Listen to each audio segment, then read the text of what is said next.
in the hat. So maybe today is the day you can save them. You know what to do. Come to Lisa, because in this realm, Halo gengs, kembali lagi bersama Abe Channel yang akan selalu membuat kalian anteng seanteng-antengnya hingga lupa berkedip. Teruslah bernafas. Bagaikan kasus Kopi Cyanida, film yang diadaptasi dari wahana hiburan di Disney rilis pada tahun 2003 pun kini mencuat kembali masih dengan judul yang sama, yaitu Haunted Mansion 2023. Yang belum nonton 2003-nya, link di deskripsi atau playlist ya gengs. Di mana kali ini bercerita tentang ibu dan anak yang membeli rumah besar di New Orleans dengan harga terjangkau. Namun rupanya semboyan ada harga ada kualitas berlaku di sini. Rumah tersebut ternyata sudah dihuni dengan beraneka ragam jurig. Tidak tanggung-tanggung untuk mengusir semua jurig di sana, sang ibu mengundang sekaligus 4 ahli, yaitu pemandu wisata alam goib, peramal, pendeta, dan sejarawan. Seseru apa tuh cerita kisahnya? Kita langsung ke filmnya.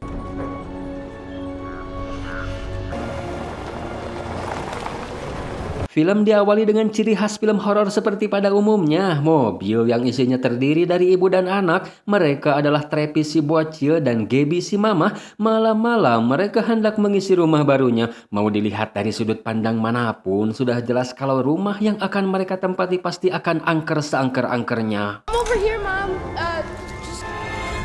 Lain dengan si mamah yang terlihat begitu energik. Oh, bagaimana tidak, rumah sebesar ini harganya miring. Tenang nak, setelah kita jumsih nanti rumah ini akan nyaman untuk ditinggali. Semua akan indah pada waktunya. Mending sekarang kamu pilih kamar mana yang kamu suka.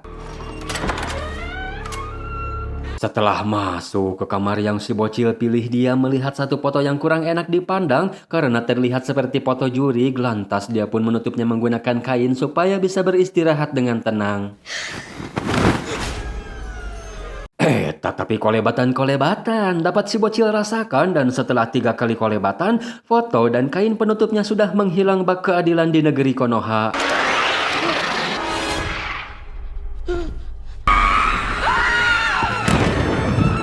Walah iya, ternyata itu memang beneran jurig. Si bocil yang nggak berat karena ketakutan memberitahu mamahnya kalau rumah ini berhantu. Please nak, mana ada hantu malam-malam gini, adanya juga nanti pas Agustusan. Tapi kalau dipikir-pikir, kabur kayaknya tidak buruk juga. You got this, Mommy's got you. Don't you worry about it. I love antiques. you'll be back. You'll be back.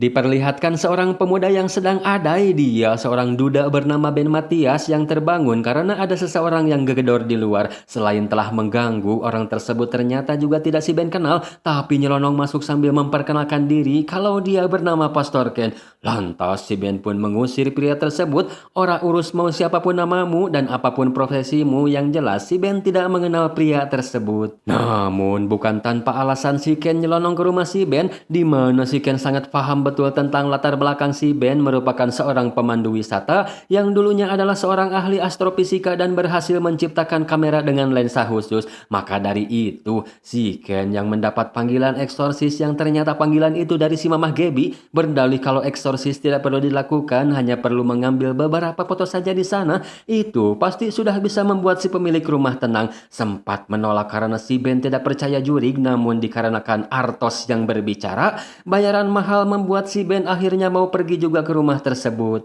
What's the address? money.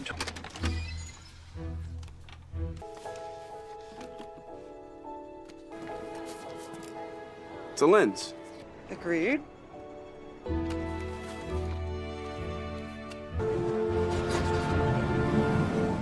Abong film horor, kebanyakan aktivitas dilakukan di malam hari, termasuk si Ben yang melaksanakan tugasnya dari si Pastor Ken. Namun sebelum itu, si Mamah Gabby kembali memastikan dan menegaskan kalau si Ben berhak kembali memilih mau melanjutkan atau pulang saja. Karena setelah masuk ke rumah ini, saat itu juga hidupmu akan berubah. Selesai amburadul dan acakadul, tapi lagi-lagi yang jadi bahan pertimbangan si Ben adalah Artos.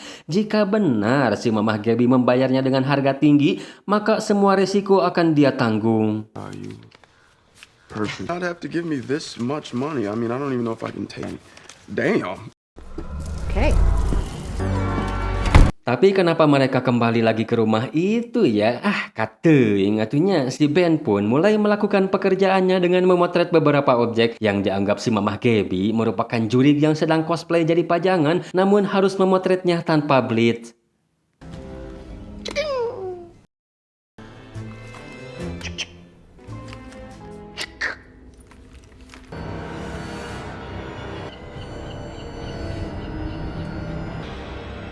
Okay. Big boy. Setelah selesai pemotretan, si Ben pun menganalisa dari hasil jepretannya tadi. Kabar baik buat keluarga kecil si Mamah Gaby kalau di rumah ini tidak ada hantu. Sesimpel itu, gengs. Dapat $2.000. Aneh sih, seharusnya ya si pastor yang melakukan ini. Tapi dia malah banyak alasan nyuruh si Ben yang sejatinya bukan anak indigo yang tidak percaya adanya hantu.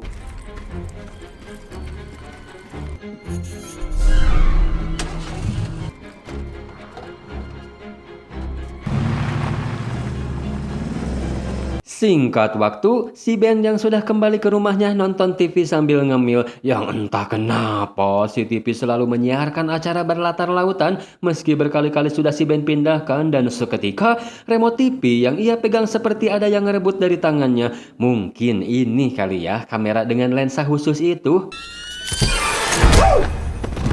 Alangkah terkejutnya si Ben melihat hasil jepretannya seperti ada yang sedang duduk di sofa. Dia pun pergi keluar disapa sama orang yang mirip dengan foto yang dipajang di rumah si Mamah Gaby. Mencoba kembali memotret sofa tapi tanpa blitz, dan hasilnya nampak seperti yang dia lihat tanpa ada keanehan, dan berpikir kalau ini hanyalah sugesti.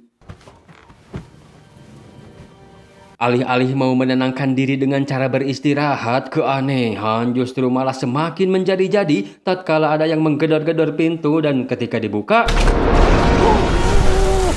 bagaikan sedang berada di wahana ombak waterboom, si Ben pun harus terhempas badai yang diiringi ombak. Tapi lagi-lagi dia mencoba meyakinkan dirinya kalau apa yang telah terjadi hanyalah mimpi buruk belaka yang sedang terjadi di dunia nyata. Nampaknya si jurig dari rumah si Mamah Gaby ikut pulang bersama si Ben dan menerornya dengan terus mengatakan kembali.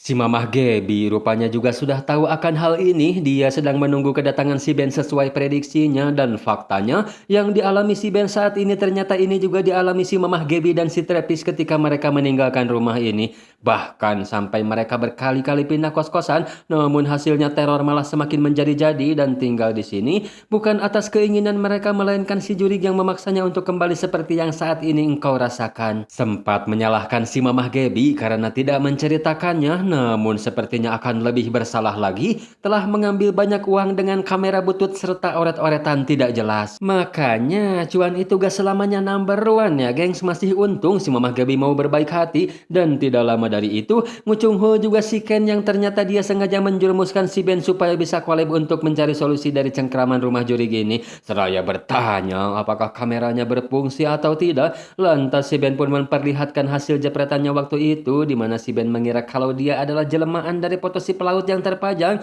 memunculkan dua gagasan. Dengan gagasan si Ken kalau kita harus mencari tahu setiap jurig yang ada di sini menggunakan kamera itu supaya kita bisa melakukan perlawanan. Sedangkan gagasan si Ben, kita hanya perlu mencari tahu alasan kenapa si jurig menginginkan kita kembali. Pasti di situ juga terdapat jalan keluarnya. Oh. Bunyi jam barusan menandakan kalau saat ini tepat tengah malam. Kebiasaan si Mamah Gaby adalah berdiam di ruangan ini karena selalu aman setelah bermalam-malam berada di sini. Namun hal itu tidak berlaku bagi si Ben, dan dia tetap kekeh dengan gagasannya, yaitu akan mencari tahu alasan mereka kenapa pengen kita kembali ke sini.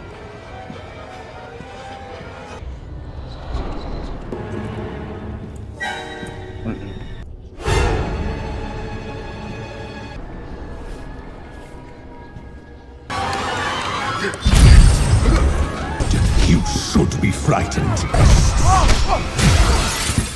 Kirain teh iya so indigo, padahal mah takut-takut juga. Ben dasar si Ben. Lantas dia pun berkata kalau kita butuh amunisi tambahan. Mereka pun menggelar kongres dadakan kalau hal pertama yang harus kita lakukan adalah menyelidiki apa yang telah terjadi di rumah ini. Maka dari itu kita membutuhkan guru sejarah yang ahli dan si Ken tahu siapa orang yang tepat untuk mengenali wastu bergaya Yunani di area ini. Seraya bergegas menemui orangnya. Beliau bernama Profesor Brooks, merupakan seorang penulis buku wastu berjuri yang ketika diperlihatkan rumah si Mamah Gaby, dia terlihat sedikit ngahulang tarik. Setelah itu, mereka mencari seorang indigo beneran yang mampu berkomunikasi dengan para juri. Beliau adalah bernama Madam Harriet, merupakan seorang paranormal handal. Dibuktikan dengan tahunya mereka yang telah bertemu dengan seseorang bernama Gaby. Sementara menunggu tim perjurigan berkumpul, si Ben telah mencoba memotret beberapa juri dan memasang CCTV berteknologi tinggi, dan hasilnya menemukan banyak aktivitas gaib saat tengah malam, namun kesulitan mengidentifikasi juri-jurinya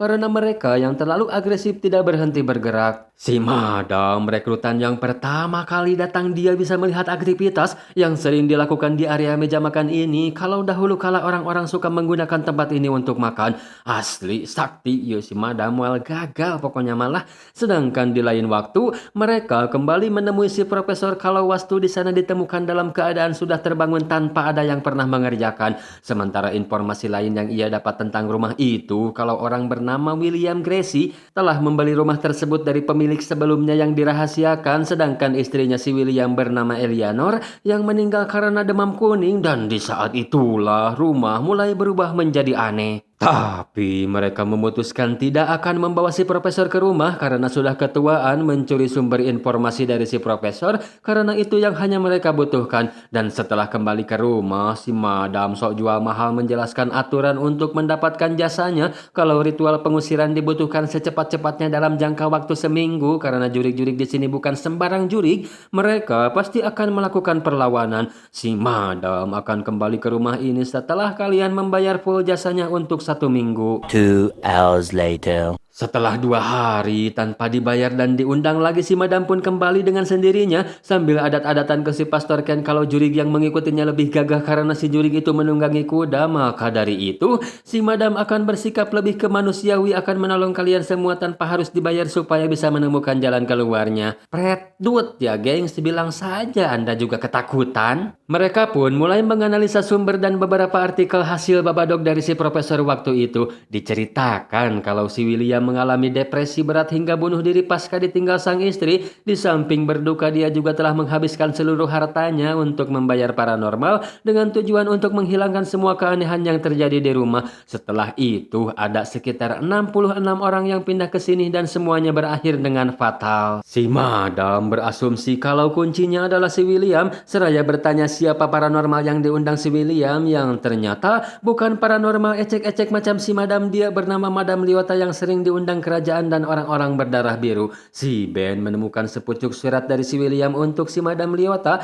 yang berisikan sebuah undangan supaya si Liota datang ke ruang pemanggilan arwahnya. Tapi mereka tidak melihat adanya ruangan tersebut seperti yang tertera pada peta, namun si Pastor Ken melihat ada sesuatu semacam jalan rahasia. Yang ternyata dia hanya sotoy dan itu bukan sebuah tuas melainkan lampu beneran. Tapi setelah ditoong si Ben, ternyata lukisan itu adalah pintu tanpa harus menggunakan tuas untuk membukanya. Dan barulah di sini mereka membutuhkan kejelian untuk mengungkap lebih jauh tentang ruangan ini. Okay. My God. This hasn't been touched in centuries. Oh. Sempat menimbulkan pertanyaan tentang kepastoran si Ken karena dari cara berdoa yang dia pimpin sangat aneh. 1, 2, 3. Amen. Amen. Are you sure he's a priest? Geblohnya lagi, itu diaminin oleh si Madam yang melanjutkan ke sesi berikutnya, yaitu mencoba berkomunikasi dengan si William supaya semua yang hadir tidak mengganggunya selama sesi interaksi berlangsung.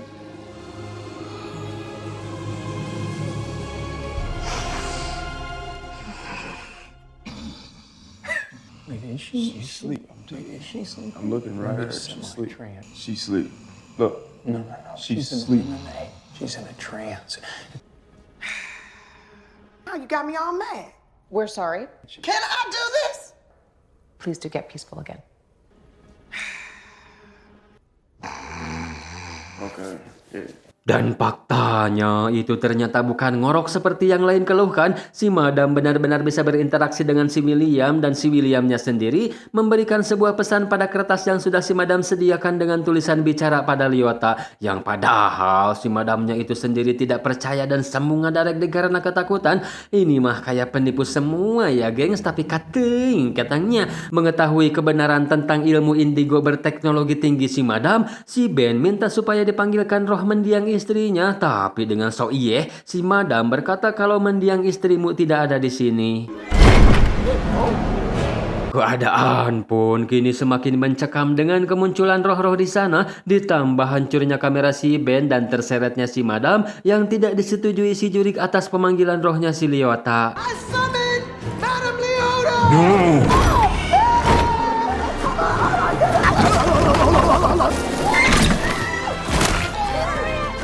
Secara tiba-tiba datang satu mobil yang ternyata itu adalah si profesor. Sempat akan dicegah namun tidak sempat. Alhasil si Jurik yang sedang ngadat membuat si profesor bernasib sama dengan si Madam, bahkan lebih buruk karena harus berakhir di rumah sakit. Dan sudah jadi aturan mereka yang ketika berada di luar rumah tak luput dari teror si Jurik, sehingga tidak ada pilihan lain selain membawa si profesor kembali ke rumah. Untungnya si Gaby yang berprofesi sebagai bidan bisa merawat si profesor di rumah, sedangkan si Madam merasa seperti ada yang menghalangi saat akan memanggil atau mencari si Madam Lyota. Lain dengan si Ben yang masih dilanda kesedihan, teringat dengan masa-masa indah bersama sang istri.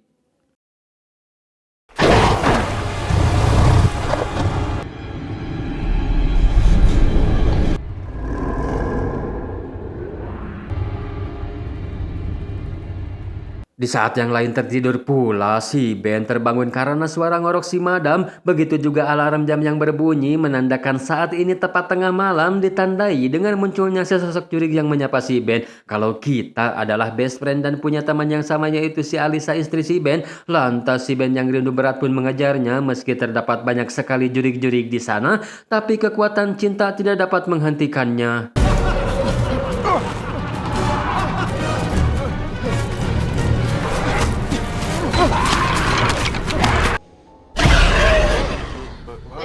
Ternyata itu hanya mimpi, namun kabar buruknya si profesor telah menghilang. Sementara si Ben dan si Madam akan mengejarnya dan mendapati seorang jurik pianos. Pengejaran dibantu si pastor dari jarak jauh dengan doa. Sementara mereka yang sudah menemukan si profesor, ternyata dia pergi untuk mencari si Madam Lyota, menyarankan supaya kita pergi ke loteng. Si Ben yang baru saja sampai di loteng tiba-tiba saja tangganya nutup sendiri, diiringi dengan suara aneh yang setelah dicari itu ternyata sebuah peti yang gugur-guguran. Lebih anehnya lagi, bayangan si Ben di kaca dengan kepalanya yang sudah buntung. Para jurik-jurik ini seperti tidak rela jika mereka berhasil keluar dari sini dengan damai, selalu dapat gangguan ketika berusaha mencari jalan keluar, tapi untungnya si Ben berhasil turun dari loteng dengan membawa petinya. Setelah dibuka, ternyata isinya adalah bola kristal dan sebuah buku mantra yang bertuliskan kalau buku ini milik si Madam Lyota, dan bola kristal tadi seketika bercahaya dan memunculkan sesosok kepala emak-emak yang ternyata itu adalah si Madam Lyota. Si Lyota bersedia memperlihatkan semua kejadian yang telah terjadi di rumah ini, namun dia minta bayaran yang tidak murah. What? Highway robbery! Fine. Shh, go ahead.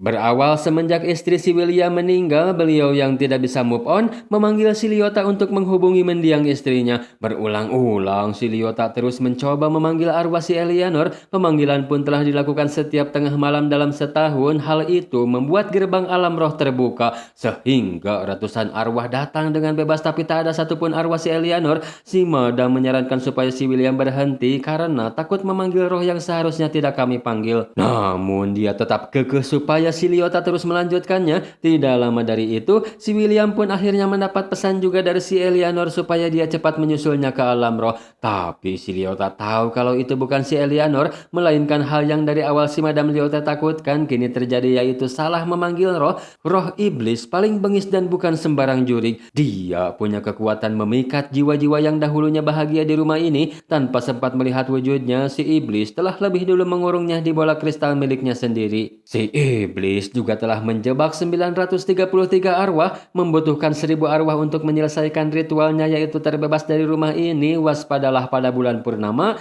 karena saat itu kekuatannya akan naik 1000 kali lipat alias berada di mode terkuatnya. Si Lyota juga melihat duka si Ben yang sangat dalam, mewanti-wanti si Ben supaya berhati-hati karena sangat rentan akan pengaruh si iblis. Si Madam berkata, kalau begitu kita harus segera melakukan pengusiran.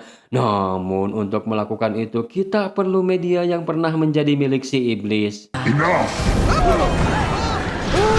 Sentakan si iblis membuat si Madam Lyota ketakutan, tapi tidak berdampak buat mereka. Si profesor kembali menghitung jumlah arwah yang ada di sini, bukan 933, melainkan 999, karena setelah insiden si William telah terjadi 66 orang yang telah meninggal di sini.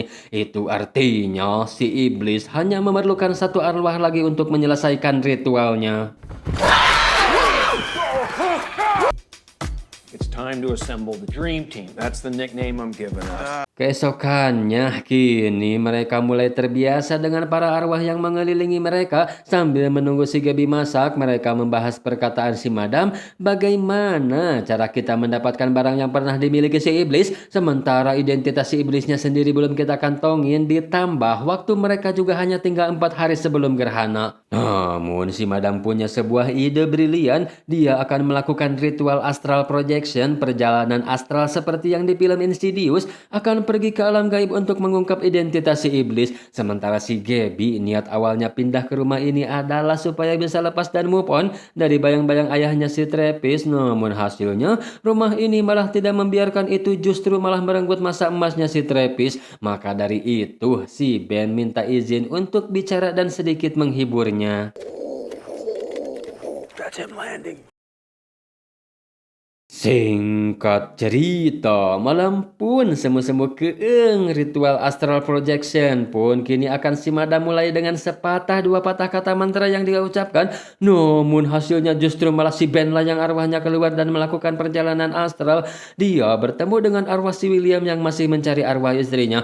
Namun seketika dia lari setelah melihat arwah si Ben dan berkata, kalau kau seharusnya tidak berada di alam kami. Meskipun si Ben datang sebagai arwah, dia tidak bisa melakukan hal yang biasa dilakukan para arwah sehingga kehilangan jejak si William.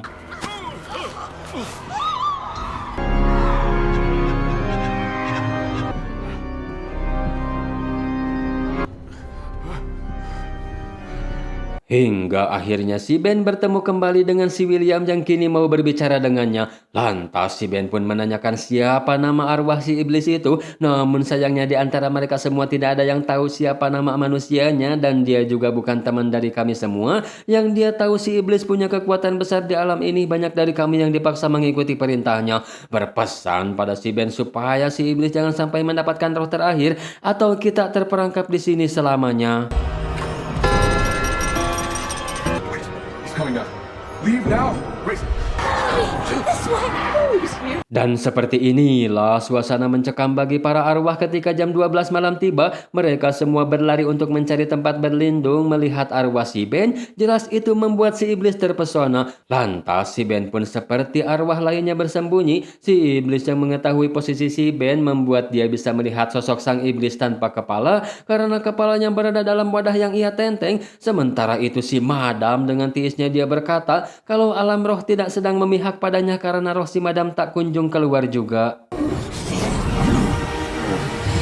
Deal to make.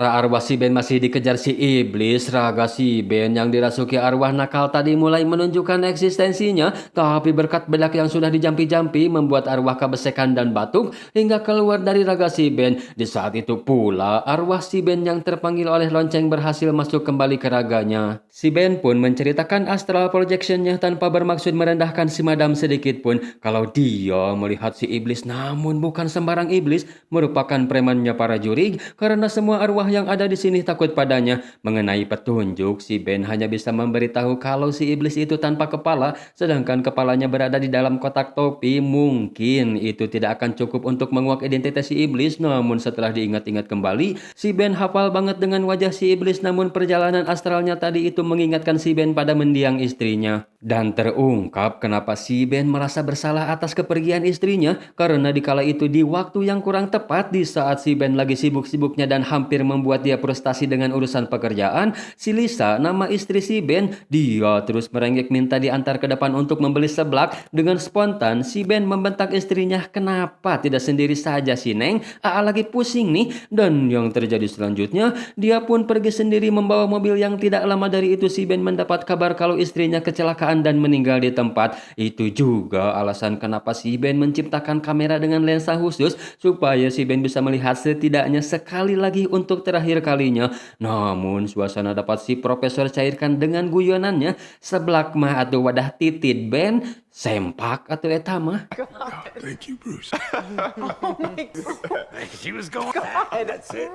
Topik pun kembali membahas si iblis dengan satu ide si profesor yang sangat membagongkan, yaitu pergi ke kantor polisi berpura-pura kalau si Ben telah dibegal. Butuh ahli sketsa untuk menggambar wajah sang pembegal dengan menjelaskan detail tentang wajah sang iblis. Sketsa pun akhirnya jadi sesuai dengan apa yang dilihat si Ben. Wow. Dan akhirnya terungkap juga siapa si iblis itu sebenarnya. Dia bernama Alistair Crumb, orang yang sangat jahat, merupakan anak dari pengusaha properti Edison Crumb. Ayahnya yang kejam mengusir si Alistair ketika dia masih bocil karena terlalu banyak menangis di pemakaman ibunya, dengan dalih supaya si Alistair bisa menjadi anak yang kuat. Tanpa keluarga dan teman, Alistair menghilang bak di telan bumi. Setelah bertahun-tahun kemudian, ia kembali muncul setelah ayahnya meninggal secara misterius dan mengambil alih perusahaan hingga ia jadi terkenal karena keloyalannya dan sering mengadakan pesta mewah dengan orang-orang yang mengkhianatinya, namun berujung dengan para tamu yang tidak pernah kembali lagi ke rumahnya masing-masing. Kabarnya si Alistair telah mendalami black magic yang membutuhkan korban darah supaya dia tetap kaya dan berkuasa. Kebusukan yang sudah di luar nurul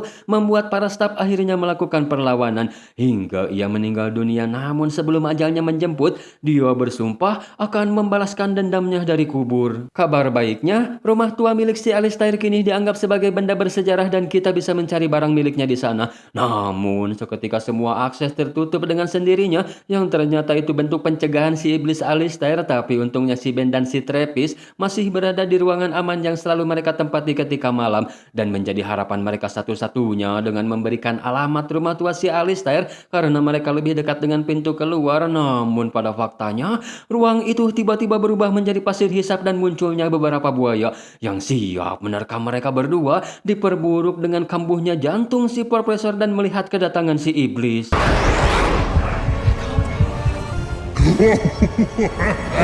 That's how we get out of here.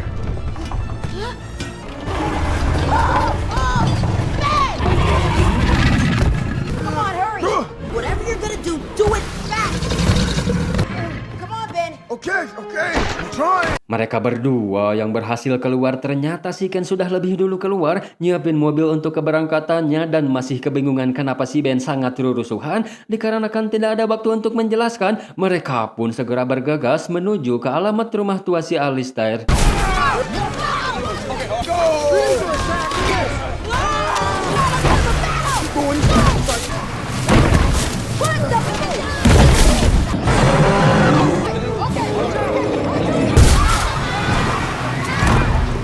Seperti biasa ya geng, setiap mereka keluar pasti ada yang ngintil. Singkat waktu, hari pun sudah siang dan mereka juga sudah sampai di kediaman rumah tua si Alistair. Melihat ada air jelas sudah tidak asing buat si Ben, minta supaya si juri kooperatif karena ini untuk kebaikan semua para arwah juga. Namun itu nampaknya tidak dipahami si juri yang sudah lebih dulu keluar dari mobil. Got it in and out real quick. This tour will take Saat pemandu menjelaskan sedikit sejarah tentang rumah ini, si Ben mengajukan pertanyaan apakah di sini ada barangnya milik si Alistair, mungkin tongkat yang berdiri di sebelah sana, yang ternyata itu adalah tongkatnya si pemandu, dan menjelaskan kalau di sini tidak ada barang milik si Alistair. Sedangkan pemandu lain yang menjelaskan sejarah si Alistairnya itu sendiri, kalau beliau dibunuh dengan cara dipenggal. Ditanggapi pengunjung lain dengan leluconnya kalau kepalanya sekarang pasti berada di kamarku. Si Ben pun menanyakan hal itu, yang ternyata jasad si Alistair hanya ditemukan badannya saja, sedangkan kepalanya sampai saat ini belum ditemukan juga, memberi secercah harapan berharap mereka bisa menemukan kepala si Alistair yang sudah 150 tahun lamanya tidak pernah ditemukan. Si Travis punya sebuah ide, kenapa kita tidak tanyakan saja pada satu arwah yang ngintilin kita saat masih menjadi manusia. Kayaknya dia seorang bajak laut ya gengs. Dengan kecerdikannya, si Ben ngajak arwah berkomunikasi menggunakan uap pada kaca. Si arwah akan membantunya asalkan setelah ini mereka bisa mengantarkannya ke laut. Dia pun minta supaya mereka mengikutinya yang menuju ke sebuah ruang bawah tanah. Si Travis saja yang akan turun karena aksesnya terlalu sempit. Dia pun berhasil menemukan kepala si Alistair yang sudah jadi tengkorak dan mengambil topinya. Setelah sampai kembali ke rumah, si Ben minta si Travis untuk menunggu di dalam mobil supaya bisa melaporkannya bila mana dalam 2 jam tidak kembali. Sempat kekeh pengen ikut, namun dikarenakan terlalu berbahaya, si Travis pun akan menunggu sambil mencoba memanggil ayahnya. Tapi si Ken malah mugen menolak masuk. Akhirnya dia jujur juga kalau dia bukan seorang pastor, melainkan penjual barang Halloween yang menyamar jadi pastor untuk mendapatkan penghasilan lebih. Tapi setelah diyakinkan si Ben persis seperti si Ken yang meyakinkan si Ben waktu itu, padahal mau diyakinkan segimanapun juga tetap gak akan ngaruh ya gengs. Gak akan tiba-tiba jadi pastor beneran yang ahli dalam eksorsis juga. Dasar. So let's go. Let's do this. Come on, baby. Setelah masuk, mereka dikagetkan oleh si profesor dan menemukan kejanggalan dengan tingkah anehnya. Diberi kode si Ben supaya si Ken mengikuti permainannya, sementara si Bennya sendiri akan mencari si Gabby dan si Madam. Si profesor akhirnya menunjukkan kesurupannya juga dengan merebut topi bermaksud mau menggagalkan eksorsis dengan melemparkannya ke dalam kobaran api. Di sisi lain, si Ben akhirnya bisa menemukan mereka berdua sehingga bisa menyelamatkan si Ken yang akan dikadek. Sedangkan si Travis yang sedang ketakutan mencoba memanggil ayahnya supaya datang untuk menemani.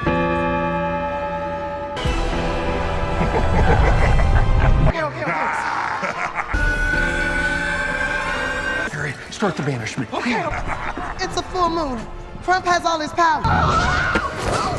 Lagi-lagi topinya dilempar ke dalam api, namun kali ini sepertinya akan habis terbakar. Si iblis yang mencoba mempengaruhi si Ben namun belum mempan. Lantas si Mamah Gabby pun menanyakan di mana anaknya. Si Travis yang sedang menunggu di mobil dikira si Ben sedang menelpon ayahnya, dan secara keceplosan si Mamah Gabby mengatakan kalau ayahnya sudah meninggal setahun yang lalu. Hal itu membuat si iblis pindah ke lain hati dan akan memanfaatkan duka si Travis dengan memerintahkan para arwah supaya mendelay mereka semua. To be a terrible host and run, but show you around. Let my friend, you won't be alone. Oh, good. A reunion to get to.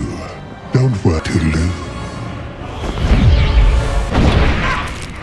Membagi tugas dengan mengharewaskan si profesor supaya tetap di sini untuk mengambil topinya ketika ada celah. Si Mamah Gabby dan si Ben akan menyelamatkan si Travis. Si Ken akan mengalihkan para arwah sementara si Madam akan mencari si Madam Leota. Dan si Travisnya sendiri sudah dalam manipulatifnya si iblis dengan cosplay menjadi ayahnya dan menuntun dia ke suatu ruangan, sedangkan mereka berdua harus terpisah akibat ruangan yang berubah satu sama lain. Begitu ribuhnya mereka, percobaan eksorsis si pastor gadungan jelas tidak mempan, malah ditertawakan para arwah. Si Madam yang tidak bisa melakukan eksorsis karena si iblis terlalu kuat, si Lolita memberikan satu cara untuk mengalahkannya, yaitu dengan menyatukan kekuatan kita dengan membacakan sebuah mantra yang ada di bukunya dan hanya bisa diucapkan oleh orang yang mempunyai bakat besar.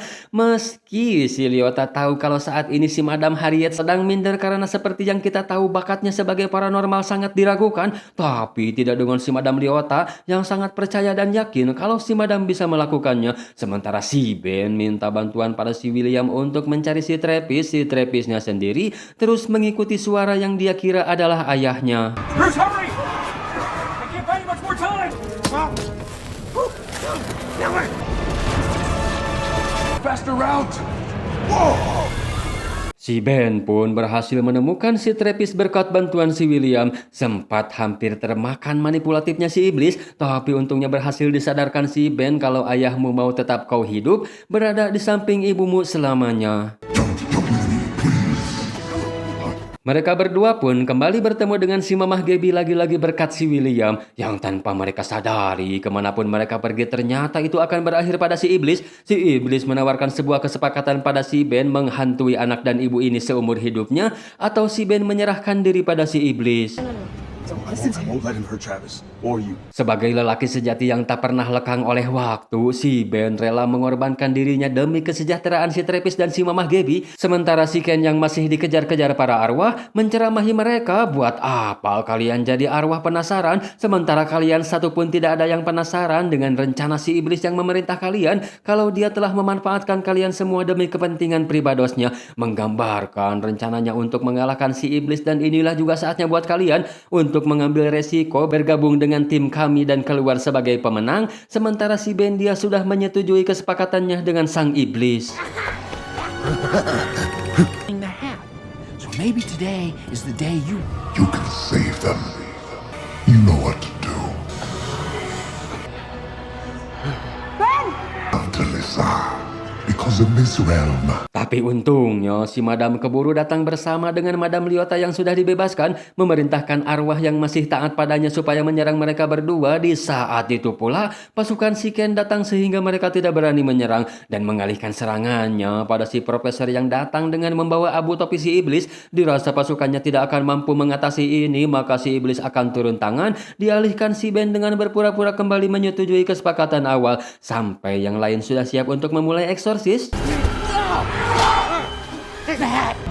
you've all betrayed me for the last. Harriet, you have the power. Finish him. But they can save me from you. It's definitely sealed. To the air wireless chambers. These souls will not be to their final resting place. Return them to this place. I will. Return. Yes! Say it again! Return. I will. Say it again! Return. No.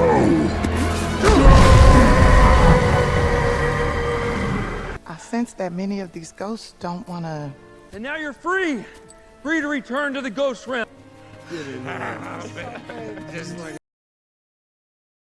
Beberapa arwah memilih untuk pergi, salah satunya si arwah bajak laut yang diantar ke laut, sedangkan kebanyakan dari para arwah memilih untuk tinggal di rumah si Mamah Gaby. Dan film pun berakhir dengan sebuah pesta kecil yang digelar di rumah si Mamah Gaby.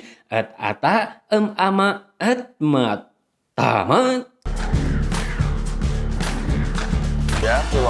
Delight.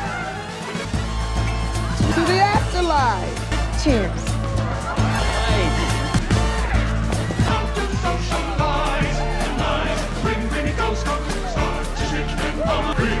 It's great! Midnight Scream!